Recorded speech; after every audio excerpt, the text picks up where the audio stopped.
I thank the gentleman. This rule provides for consideration of a $31 billion spending bill, including some worthwhile provisions and some not so worthwhile provisions. Approval of this extenders package has become something of an annual ritual, regardless of whether Democrats or Republicans are included or in charge, and the term temporary tax break has become an oxymoron. If today's proposal required the government to write more checks to Wall Street and other fortunate Americans, there would be howls of protest. But because this involves tax expenditures, not direct expenditures, there's no protest and there's no scrutiny of the expenditures.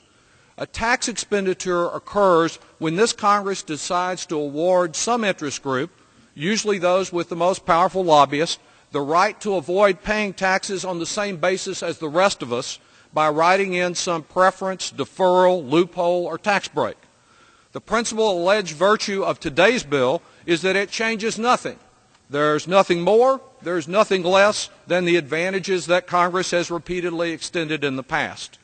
In a modest effort to address the glaring disparity between the sunlight of the appropriations process and the shadows of the tax code, today's legislation does include a new requirement that I authored, requiring that the Joint Committee on Taxation and the Government Accountability Office thoroughly evaluate and report on a set of criteria the cost effectiveness of each of these tax expenditures. The Center for Tax Justice has been an invaluable partner in securing this provision.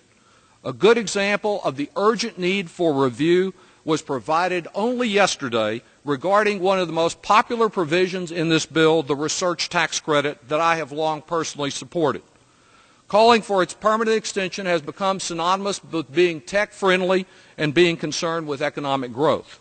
But the Government Accountability Office, quote, identified significant disparities in the incentives provided. It determined that a substantial portion of credit dollars is a windfall for some, while much potentially beneficial research receives nothing. That is why we should be scrutinizing these tax expenditures, even the most popular, at least as closely as we do direct expenditures.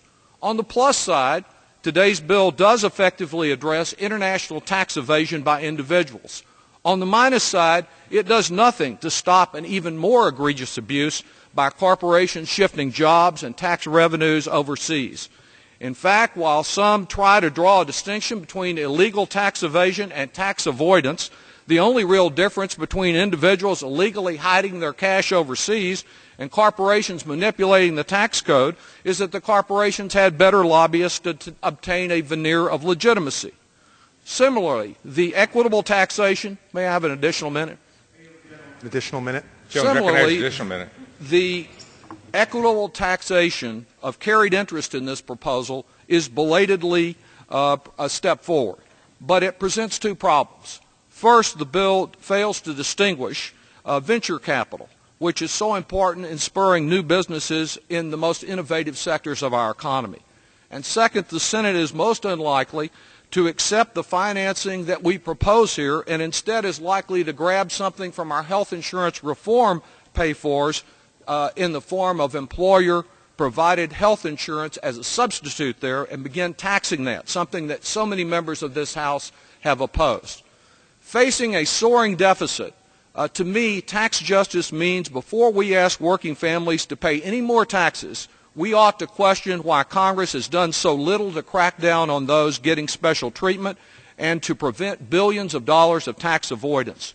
Next year, America deserves a little more tax justice and a more level playing field for small businesses that cannot take advantage of all the dodges available to their multinational competitors.